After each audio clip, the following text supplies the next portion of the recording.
Hey guys, so I made this video that you're about to watch just sitting in my car, sweating bullets, just ranting, honestly. Normally I would like to have more like bullet points printed out and kind of have like a path of what I'd like to talk about laid out, but I didn't. I just sat in my car, hit record, and started ranting about some thoughts I have about the current election cycle. So if you enjoy that kind of stuff, enjoy the video. If you're not interested in a rant from someone who's just talking, then click off this video, dislike it, share it to somebody, ask them to dislike it, and move on. And never click one of my videos again. Okay, you don't have to. But thanks for tuning in. I hope you enjoy just a little bit of thoughts all over the place from me.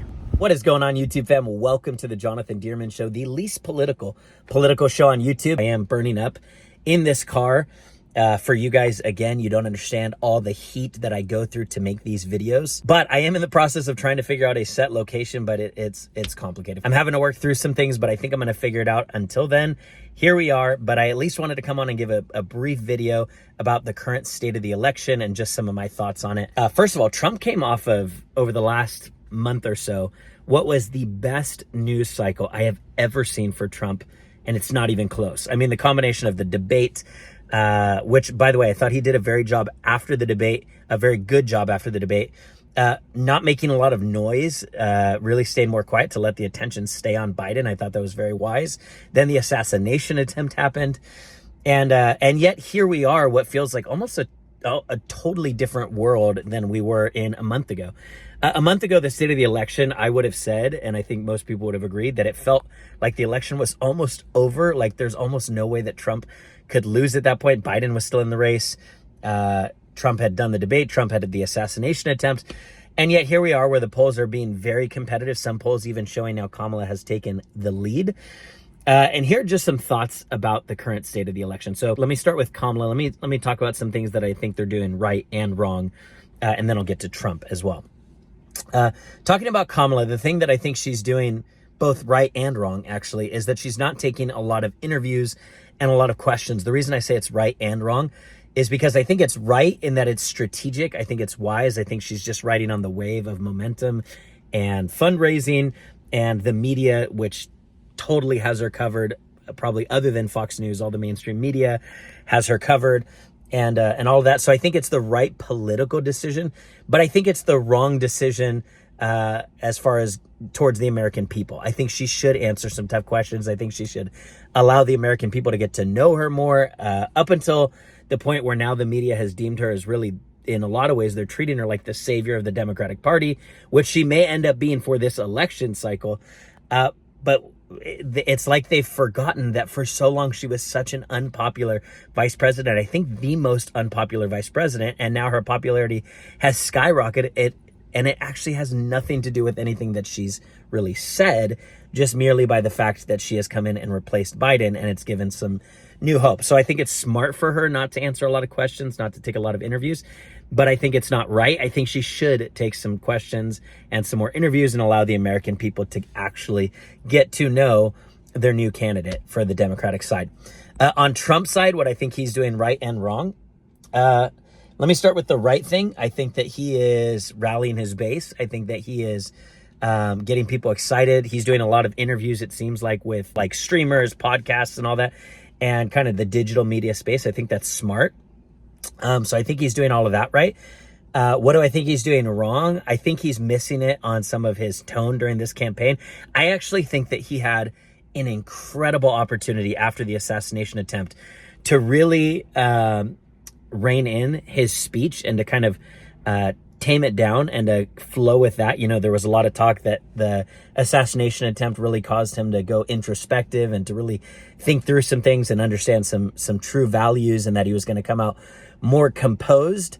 I think that if he did that, then I still think this election actually would be almost over, even though Kamala has come in, because I think that the assassination attempt actually opened up a lot of independents' minds and hearts towards being open to Trump. And I think if he came back with more of a presidential feel and a little bit more reservation in what he says, I think that he actually could have won quite a bit of independence over. But it's Trump. I mean, that's who he is. That's why people who love him, is because he's a fighter and he's going to keep fighting. And there's literally nothing you can do to get this man to stop fighting, even shoot him in the ear. And here he comes back and he's still fighting. Do I think it's going to help him win independence? No. Do I think it's staying true to who he is? Probably, yes. I mean, definitely staying true to who he is. So strategically, I think it would have been smarter for Trump to hold back his rhetoric and to be a little bit more composed and come across more presidential and not kind of rant and rave about the Democratic Party with name calling and all of that stuff. I think that would be more strategic, but it's not who he is. And it is what it is. Let me just share what I think is the worst line of attack Trump has done on Kamala. I think if Trump stays on Kamala's policies, especially her handling of the border, which Democrats have flipped back and forth on whether or not she was actually responsible. But the bottom line is she was responsible. It's clear to see Joe Biden asked her to be responsible. Whether you call her the official border czar or not, she was given the task of handling the border, and it was the worst ever. It was really, really bad. If Trump sticks on the policy debate, especially with immigration, but also some of the more radical left-wing policies that her and her new VP pick stand for, like her new VP pick, who did officially get tampons in a boys' restroom at schools, which is just ridiculous and confusing. If Trump stuck with more left-wing radical ideas and attacked more of the policies on immigration and some of the gender stuff that's being pushed, I think those are winning arguments for him. But sometimes he deviates from that, like, for example, here. Sir, do you believe that Vice President Kamala Harris is only on the ticket because she is a black woman? Well, I can say no. I think it's maybe a little bit different. So I've known her a long time indirectly, not directly very much. And she was always of Indian heritage, and she was only promoting Indian heritage. I didn't know she was black until a number of years ago when she happened to turn black, and now she wants to be known as black. So I don't know, is she Indian or is she black? She has always identified as a black woman. She went to a historically black college. I respect either one, but she obviously doesn't, because she was Indian all the way, and then all of a sudden she made a turn and she became a black person. Just to be clear, sir. Okay, I cannot stand this line of attack. I think this is a really, really poor attack on Kamala. Her mother was from India and her father was black. That makes her both Indian and black. I think that this is the kind of stuff that will really hurt Trump if he doesn't rein it in and just get laser focused on policy.